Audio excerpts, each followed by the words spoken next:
शाला दर्पण पोर्टल पर कक्षा 1 और 2 के लिए एसए 3 के पेपर्स उपलब्ध करवा दिए गए हैं साथियों।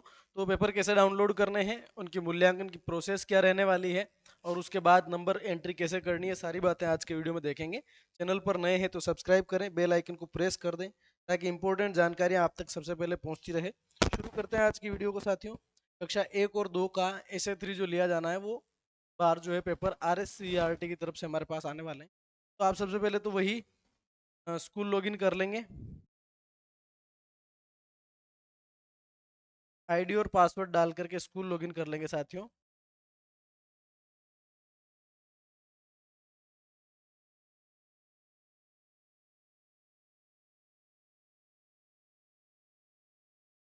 ये स्कूल लॉगिन आप करेंगे, स्कूल लॉगिन का आपका इंटरफेस खुलेगा। इसके अंदर आपको जाना है विद्यालय टैब के अंदर। ये विद्यालय टैब आपको दिखेगी, स्कूल टैब। इसमें एक ऑप्शन आपके सामने मिलेगा साथियों, FLN offline paper download class 1 and 2। इस ऑप्शन पे आपको जाना है। यहाँ जाने के बाद में व्यू अपलोड क्वेश्चन पेपर, यानी कि यहाँ पर क्या है, आपके HM सर के मोबाइल नंबर आपको दिखा रखे। इन मोबाइल नंबर पे आप मतलब इस यहाँ पर जो है enter 6 digit OTP send to mobile number, यानी कि HM सर के मोबाइल नंबर पर एक OTP जा चुका है। वो OTP आप डालेंगे तो आप जो है वो पेपर निकाल पाएंगे। तो मैं OTP पूछ देता हूँ। OTP यहाँ पर डाल देंगे अपन।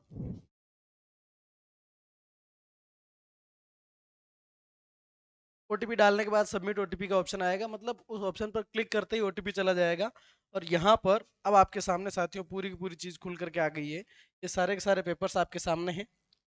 ये कक्षा 2 और कक्षा 1। कक्षा 2 के अंदर मैथ सब्जेक्ट का 18 मार्च, ये 17 मार्च, ये 18 मार्च, 16 मार्च, 17 मार्च, कब मतलब एग्जाम डेट यहाँ पे आ रही है। ठीक है। Paper upload time, paper upload कब करना है, ये 13 मार्च, मतलब पेपर अपलोड कब हुआ, इस पर जो पेपर अपलोडिंग की डेट आ रही 13 मार्च को पेपर अपलोड हुआ था। यहाँ पर डाउनलोड पेपर PDF, या पेपर की जो PDF है आपके सामने खुल के आ जाएगी। फॉर एग्जाम्पल मान लीजिए मैंने हिंदी का पेपर डाउनलोड किया, तो अब हिंदी के पेपर को मैं एक एग्जाम्पल के तौर से आपको समझा देता हूँ कि उसको किस तरीके से हमारे को बच्चे को सोल्व कराना है। ठीक है। अब इस प्रश्न में अगर अपन देखेंगे, कक्षा 1 का एसए 3 का हिंदी का पेपर, क्लास 1 का एसए 3 का हिंदी का पेपर आपके सामने है। यानी कि पेपर में आपके सामने शो नहीं कर रहा हूं, उसके अंदर 21 प्रश्न है। उन सभी प्रश्नों को करने के लिए कुछ दिशा निर्देश भी आपके सामने हैं, वो दिशा निर्देश मैं बताता हूँ। पर पेपर आपको साथ में इस तरह से दिशा निर्देश मिलेंगे। ठीक है। जैसे इसके अंदर अगर अपन देखें 21 प्रश्न आ रहे हैं साथियों, तो प्रश्न वाइज बता रखा है कि ग्रेडिंग आपको कैसे भरनी है। ग्रेडिंग कहाँ भरनी पहले ये देख लो। तो ये आपके सामने ग्रेडिंग शीट है साथियों। इस ग्रेडिंग शीट में कक्षा 1 की बात कर रहे हैं अपन, तो यहाँ पर भर देनी है अपन को कक्षा, यहाँ पर विषय भर देनी है और यहाँ आकलन की दिनांक डाल देनी है। विषय हिंदी डाल दी, आकलन की दिनांक डाल दी और कक्षा डाल दी। अब कक्षा 1 के अगर मान लीजिए 5 बच्चे हैं तो रोल नंबर लिख देने हैं उनके पांचों के, और पांचों बच्चों का नाम लिख देना है।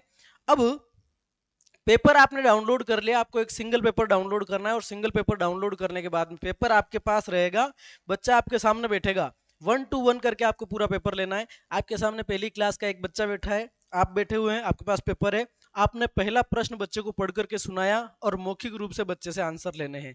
पहला प्रश्न, फिर दूसरा, फिर तीसरा, फिर चौथा। एक एक प्रश्न में कई कई भाग भी हैं। प्रश्नों को बहुत अच्छी तरीके से बच्चे को पर्याप्त टाइम देते हुए, इसमें टाइम बाउंडेशन नहीं है, आधा घंटा लगे, पौन घंटा लगे, आपको व्यवस्थित तरीके से बच्चे का एसए 3 लेना है। और एसए 3 लेने के बाद में पहले विद्यार्थी के roll number, first roll number वाला जो विद्यार्थी जिसका नाम यहाँ लिखा हुआ है, उसके पहले प्रश्न में क्या ग्रेड बनी यहाँ भरनी है, दूसरे में क्या ग्रेड बनी, तीसरे में क्वेश्चन वाइज ग्रेडिंग भरनी है। यानी कि इसको पूरे को भरना है ना। तो आपको मान लीजिए कि यहाँ पर 5 बच्चे हैं, तो यहाँ पर 21 क्वेश्चन है, 23 की शीट दे रखी है। हिंदी कक्षा 1 का जो हिंदी का पेपर है एसए 3 का, उसमें 21 प्रश्न है, तो 21 पंजा 105 एंट्रीज आपको यहाँ पे डालनी रहेगी। अब थोड़ा सा अगर अपन इसके दिशा निर्देश को समझे तो ये देख लीजिए आप। यहाँ पर क्या लिखा साथियों, योगात्मक आकलन एसए 3 क्लास 1 विषय हिंदी की अगर हम बात करें, शिक्षक आकलन के निर्देश है। पहला प्रश्न जो है साथियों, उस पहले प्रश्न के अंदर फिर 3 क्वेश्चन है, पहले क्वेश्चन में 3 क्वेश्चन है। तीनों प्रश्नों के सही जवाब दिया तो A ग्रेड दे दो, एक दो के सही जवाब दे दिया तो B ग्रेड दे दो, और एक भी जवाब सही नहीं दिया तो C ग्रेड दो आप। ठीक है। उसके बाद में 3-4 प्रश्न है, क्या है, 3-4 प्रश्न के सही उत्तर दिए, मतलब 4 प्रश्न दूसरे के अंदर, उनमें से 3 या 4 के सही जवाब दिए तो A ग्रेड देनी है, एक दो के सही जवाब दिए तो B देनी है, एक का भी सही नहीं दिया तो उसको आपको क्या देनी साथियों, C ग्रेड देनी है।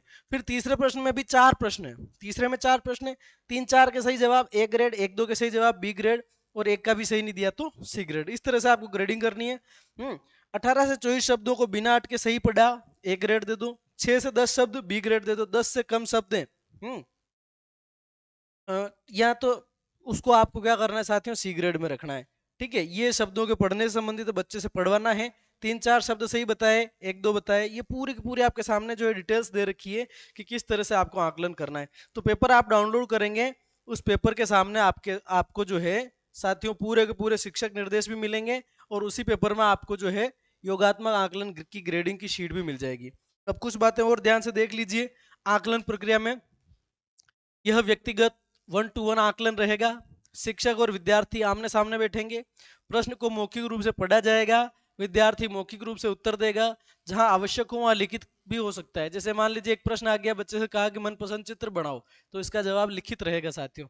तो उसमें भी चित्र को देख करके आपको ग्रेडिंग भरनी है, पूरे दिशा निर्देश उसमें दे रखे हैं, है ना। और यहाँ पर प्रश्न संख्या 5 से 9 और 19 से 21 में सही उत्तरों प्रतिक्रियाओं की संख्या के आधार पर ABC ग्रेड आपको अंकित करनी है। ये पूरा का पूरा सिस्टम रहेगा साथियों। तो आपको बहुत अच्छे तरीके से ऐसे 3 लेना है बच्चों का। ठीक है, इस वीडियो में इतना ही, मिलते हैं नेक्स्ट वीडियो में, तब तक के लिए धन्यवाद। अब आपको और कोई कंफ्यूजन नहीं रहना चाहिए इस पेपर से संबंधित, ऐसे 3 से संबंधित। ठीक है साथियों, थैंक यू सो मच।